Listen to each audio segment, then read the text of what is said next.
Hello, everyone. It is Tuesday. Yes, it is. How are you this Tuesday night in More Money May, the 11th of May? The 11th of May. How are you tonight?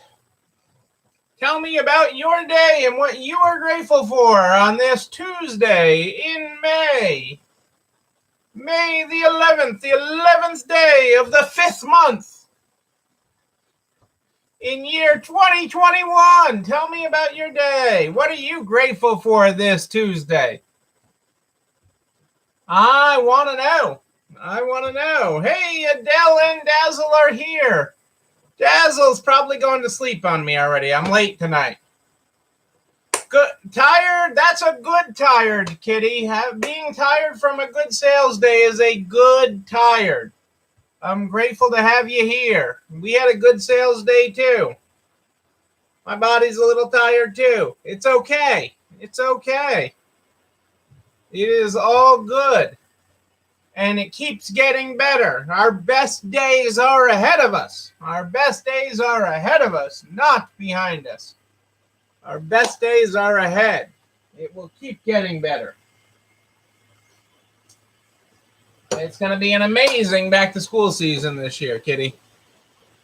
I know you know what a good back-to-school season is, and this year it's going to be an amazing one.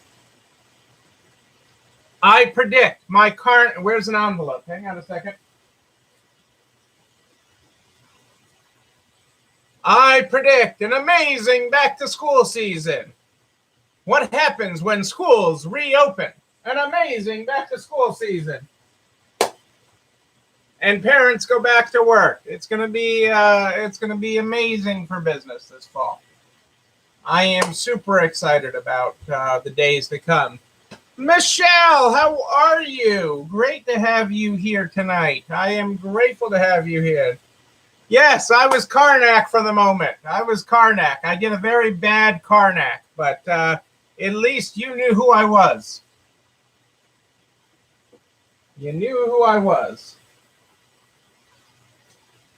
I am grateful to have you all here tonight. Grateful. Let's get this party started since I'm so late. Tonight, in the Good Morning, Good Night book, how we start this program. Tonight, we are on page 120. Good morning. The first school dance in the gym is hella scary, but good music is playing and your friends are here. So F it. Let's dance. Let's dance.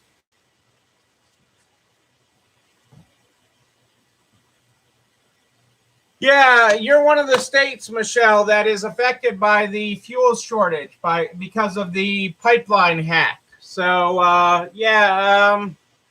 there is a fuel shortage in areas of the country, and yours is one of them.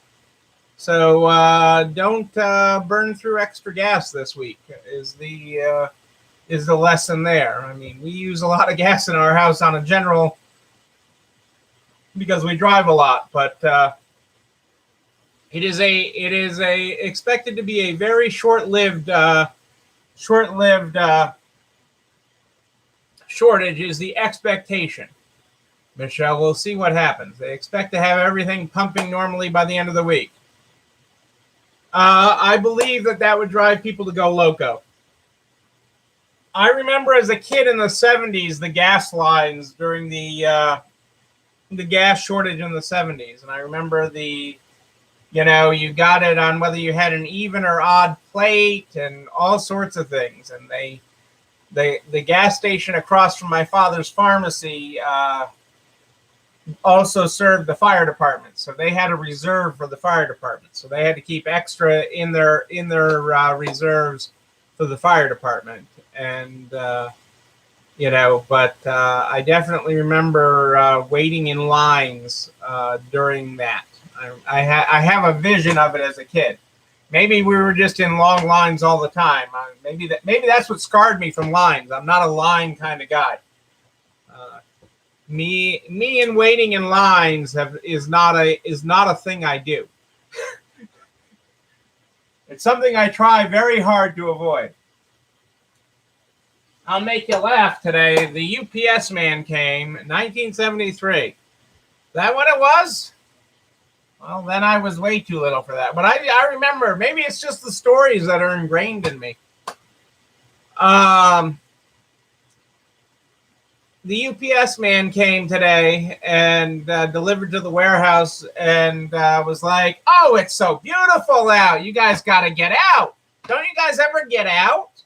You guys got to get out. You know what you need here? You need a picnic table. You guys need to go outside and have a picnic.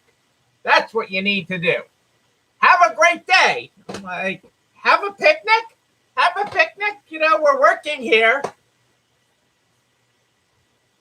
Megan got out her Frisbee, you know, so they could go out and play no, we're working. We're working. You deliver packages, we work. And that's going to make Marianne smile whenever she catches the replay. That's going to make Marianne smile. That was our UPS man today. Oh, Michelle, I always love emailing and talking with you. I always love it. I love touching base with you. What did I do with my glasses? Oh, where did I put them down? There they are. You know, he thinks he's funny. He thinks he's funny, but he doesn't understand, you know. Their job is inside. Their job is inside.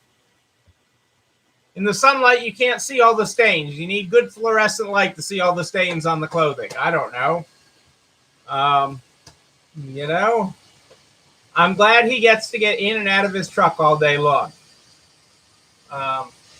But you know, I digress. Maybe the ladies that work for me would like his humor more if he was the hot UPS man. If he was the hot UPS man, maybe they would get it more, and maybe they would entertain him more. But they just want their packages. And granted, he's way better than FedEx. Way better than FedEx. But there you go.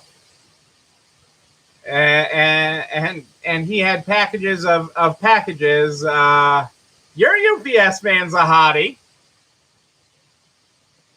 but he's not a Czech billionaire.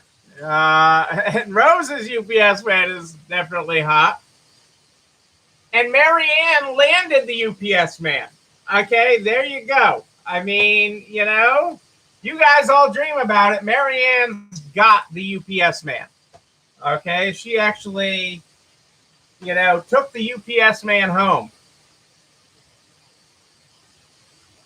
And a darling personality in Iowa. Look at all these. Kitty used to have a hot UPS man. Oh my God. You know, I mean, we're going to have to start a voting poll in the Facebook group, vote for the hottest UPS man, and everybody will have to send security cam footage of their UPS man. And I guess maybe if you can get a picture of your UPS man, you know, you in a selfie with your UPS man. Hey, Kelly, how is your UPS man? Is your UPS man hot? What can Brad do for... Oh my God, this has gone off the rails. Was this your wine night, Michelle? This program tonight is just going off the rails. Well, Marianne found out what Brown could do for her. I mean, I'm going to get such... She's going to start calling me tomorrow with, you know, when she watches this replay. Either that or there's going to be a lot of comments. That's sexist. Hey, you know, definitely a wine night. Well, yes, Cassandra did tell me I was going to need a cocktail tonight, so I do have a cocktail, although I admit to watering down my scotch tonight. I added a lot of ice to my scotch and some lemonade. So I have most definitely watered down my cocktail tonight. That's sexy, not sexist. Okay, I was getting worried there for a minute. You know? All right, ladies. Well, all you ladies seem to want to go on a picnic with the UPS man. I'm glad I was able to make you all smile tonight. Well, and this and feeding right into where you are tonight, ladies, is our quote from Simon tonight. Our quote from Simon tonight is our reputations don't come from how we talk about ourselves. Our reputations come from how others talk about us. Our reputations don't come from how we talk about ourselves. Our reputations come from how others talk about us. Okay. The UPS man's reputation doesn't come from how he talks about himself. The UPS man's reputation comes from how the ladies talk about him. Moving on. How is the Narts UPS man, Adele? Is he a hottie? I just don't know. I don't even know where to go with this.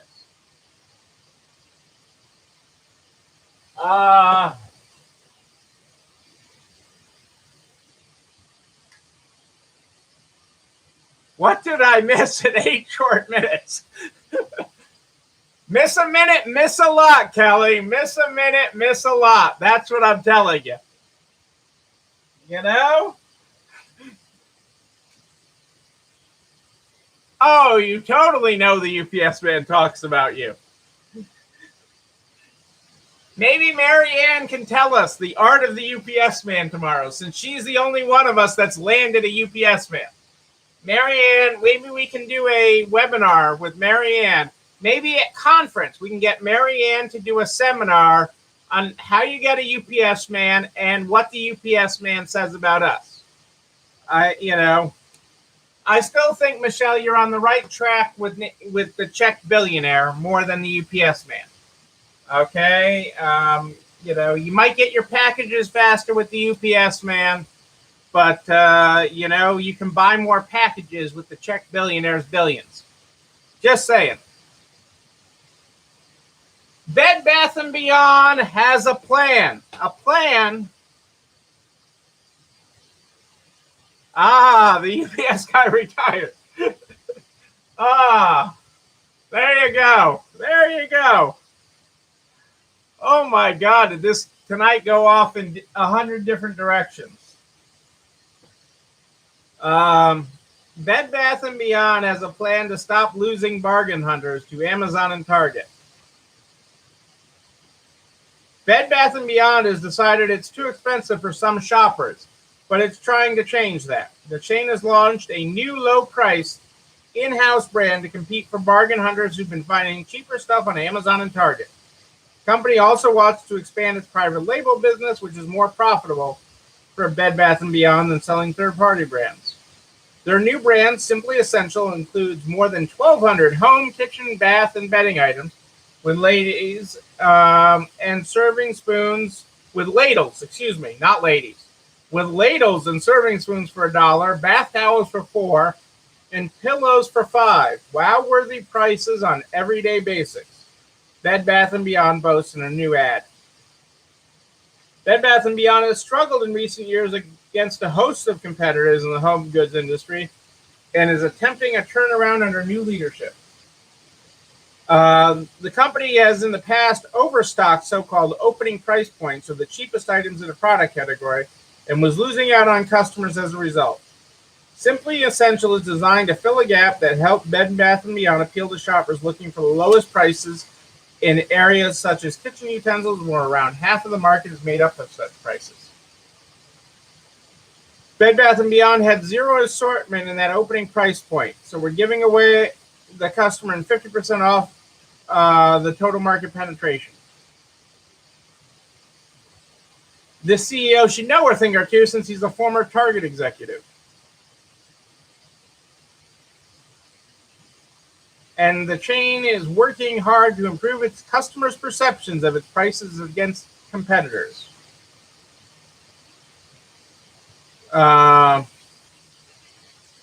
Bed Bath & Beyond has been seen as more expensive than Amazon, Target, and Home Goods. The new collection will allow them to compete for a bargain, value-conscious customer. Well, they also, were trying to get rid of the couponing. That was a whole nother thing. Kelly, you don't want them to park their engines. You want them to start your engines. I am really, this show We may have to delete this show. I thought the firemen are supposed to start your. Whoa. I thought the firemen are supposed to start your engines. This is really going wrong tonight. Mall owner Simon CEO sees shopper euphoria. Shopper euphoria as people return to the stores.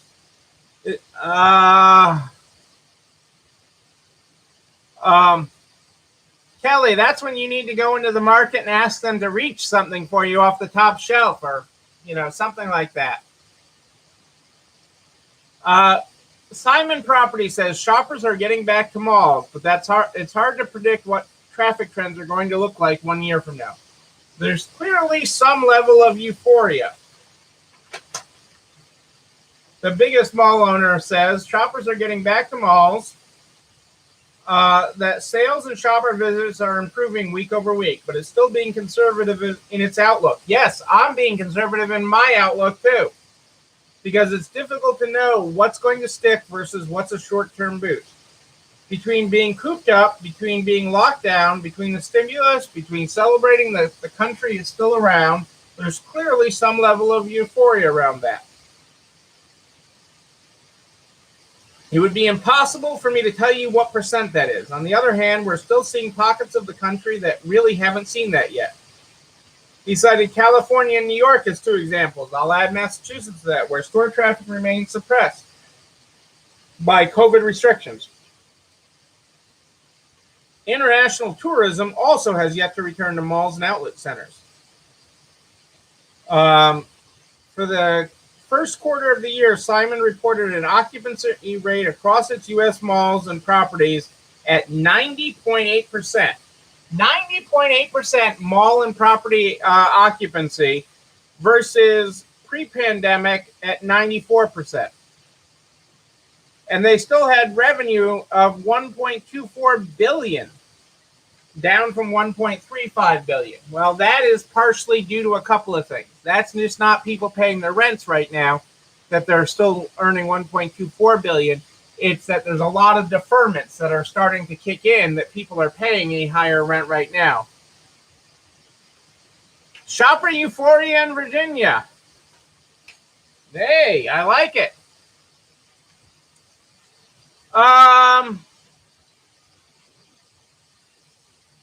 Some tech startups went from rescue PPP loans to publicly traded companies. And now there is pressure on them to give that money back.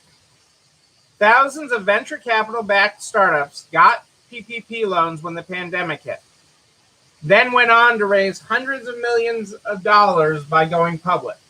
More than 30 of these startups with valuations of more than $150 million announced a special deal within a year of receiving taxpayer money.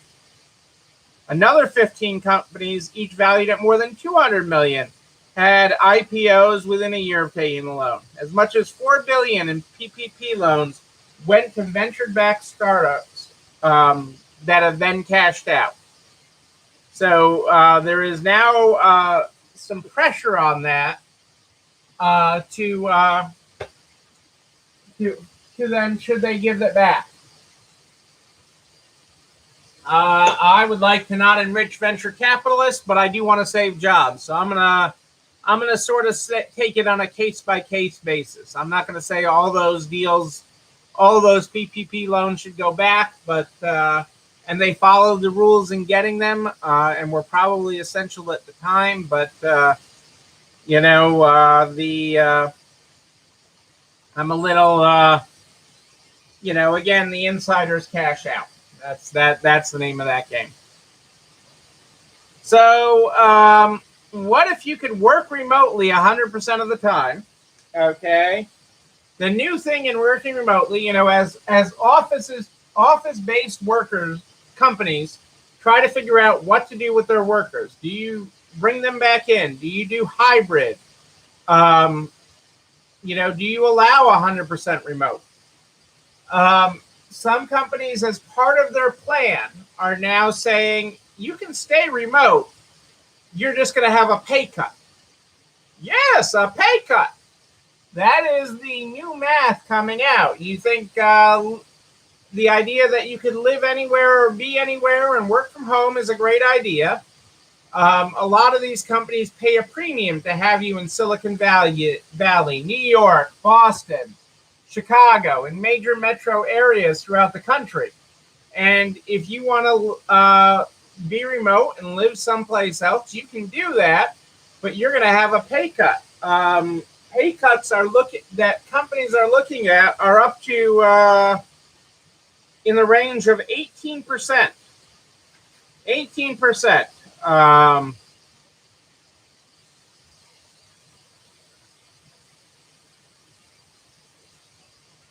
You know,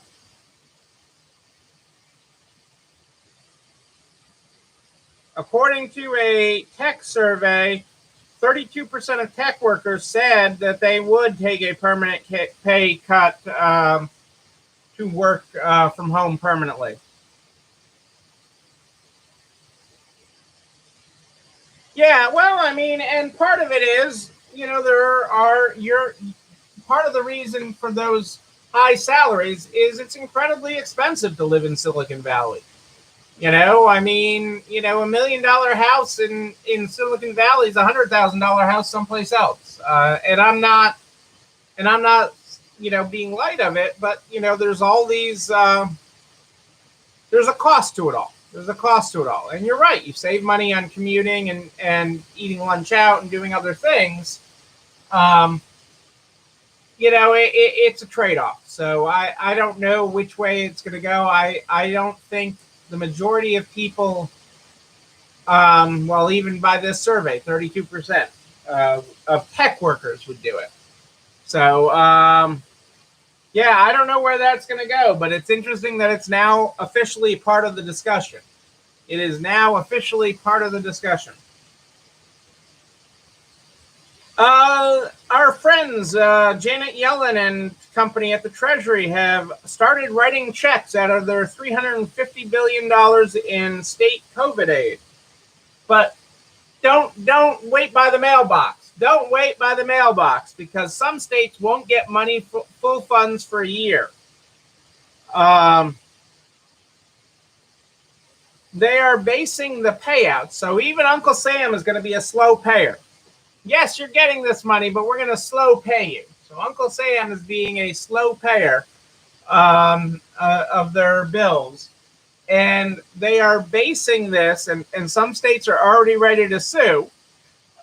They're basing this based on how fast the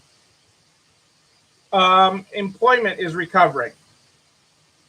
If your employment picture is recovering faster, they are going to split their funds into two payments a year apart. If it's recovering slower, you can get it all at once. It's already expected to draw legal challenges from 18 states. Some 20 states in the District of Columbia will be able to receive all their funds as soon as this month, because their unemployment rates are now more than 2 percentage points above levels in February 2020, before the pandemic. States with smaller increases in unemployment will receive aid in two batches a year apart. And, it is partial, it's always political.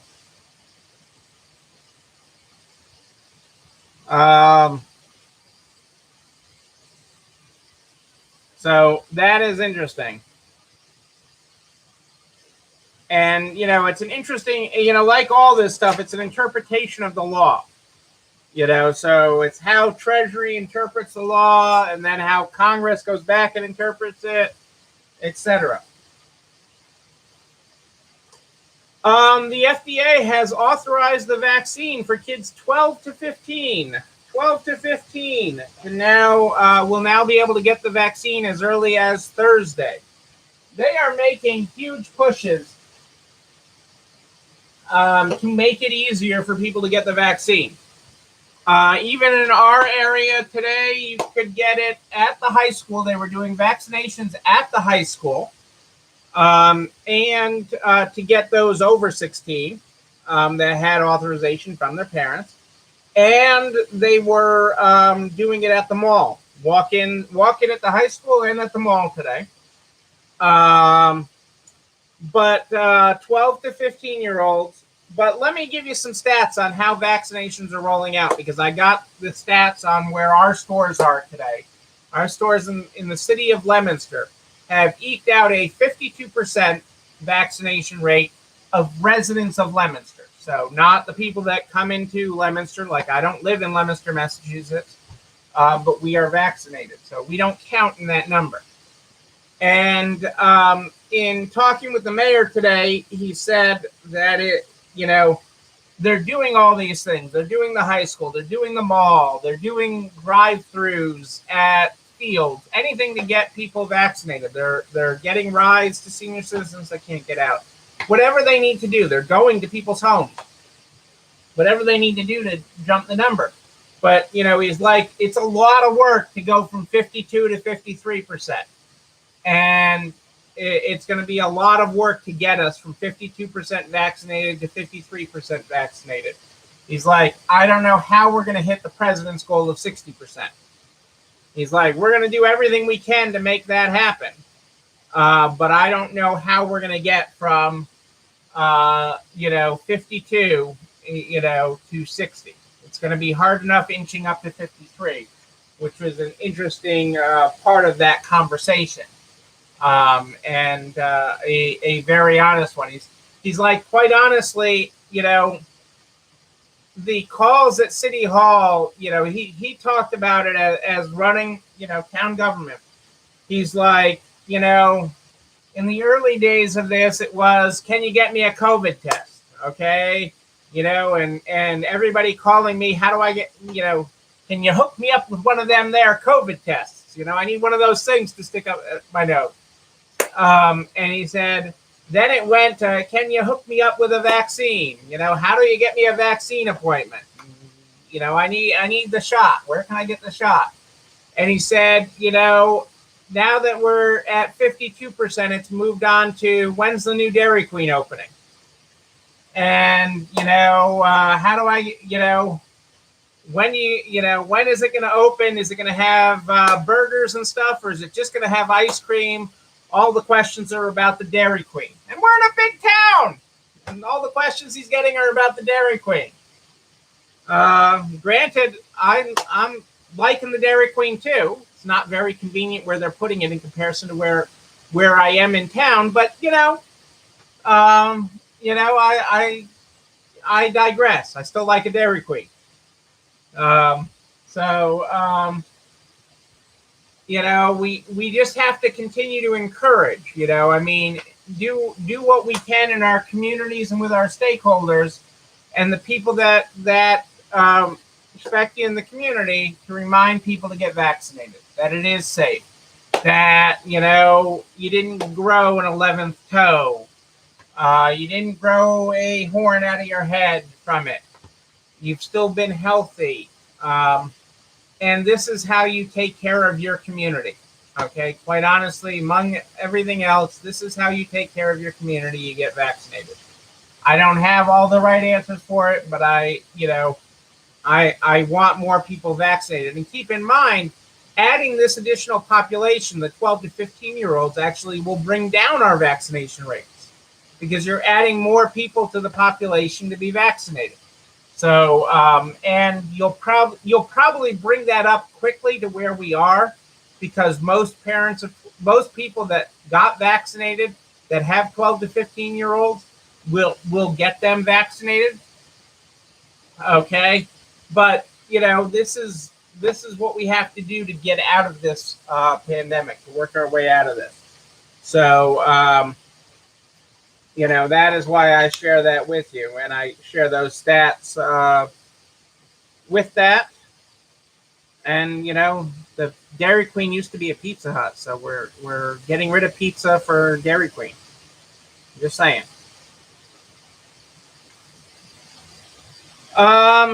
You got PPP loans and venue and restaurant grants. You know who the next grant recipient wants to be? Hotels. The hotel industry is pushing Congress to create its very own $20 billion grant program, hopefully by the end of summer. The Save Hotels Job Act,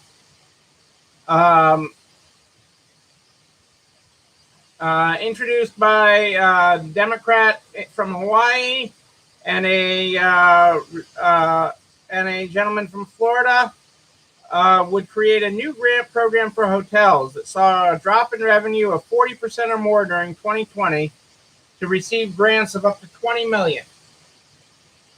So that is what they are pushing for. Quite honestly, I'm not sure that's going to happen. Okay, partly because of improving conditions and people traveling again, partly because these same hotels did get PPP money, and partly because Congress is sort of over the whole relief thing. They're kind of done with relief. Okay, even though they started today, they started releasing the first of the restaurant grant money, but all that money is going to go really, really fast. Okay, it's not nearly enough, and $20 billion is certainly not nearly enough for the hotel industry. If you're going to do that, you got to keep in mind, people think of it as these big brands, Marriott and Hilton and everything else. But a lot of these hotels are owned by small groups of people, small investment groups, local investment groups that are,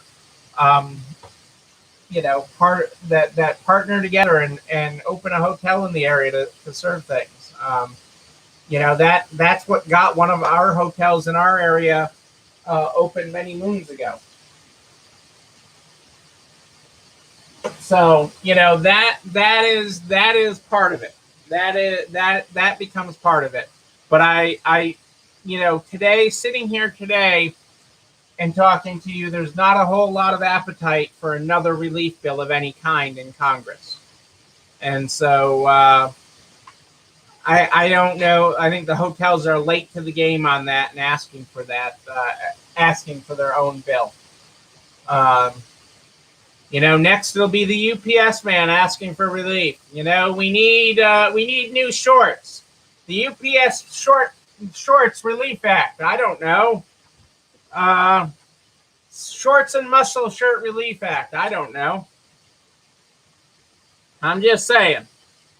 In a surprising turn, okay, so states, I've covered this already, that states are starting to drop the pandemic unemployment insurance. The extra $300 a week.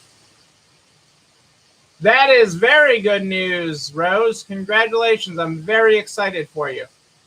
Yes, that is a very good news. That is very, very good, especially if it's got your EIDL loan number on it, then it's legit. Your EIDL application number. So that's very good news. So I've covered that states are looking at dropping. 3 states have already. Montana, Arkansas, and South Carolina are dropping the extra $300 in unemployment benefits from the federal government. When they drop that, it also drops all the gig workers and all the people that didn't pay into the unemployment system from unemployment. When they opt out of that, it is a state-by-state choice to opt into the extra $300 and the extra program. And more states are talking about dropping it. Those 3 have dropped it as of tonight. But what surprised me is President Biden came out and said Americans must either accept a job or lose unemployment benefits. President Biden pledged to enforce unemployment insurance laws so that no American can game the system to get paid not to work, but maintained that sweetened job benefits are not to blame for the lackluster job report. We're going to make it clear to anyone collecting unemployment who is offered a suitable job, they must take the job or lose their unemployment benefits. Biden said the administration is taking steps that will make it easier for employers to hire more workers, including accelerating aid for hard-hit childcare providers, expanding states' reemployment services, and beginning to distribute the state aid to state and local governments.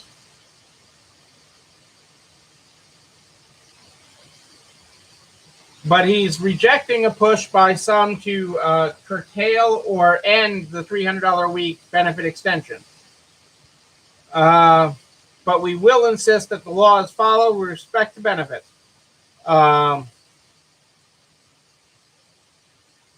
And so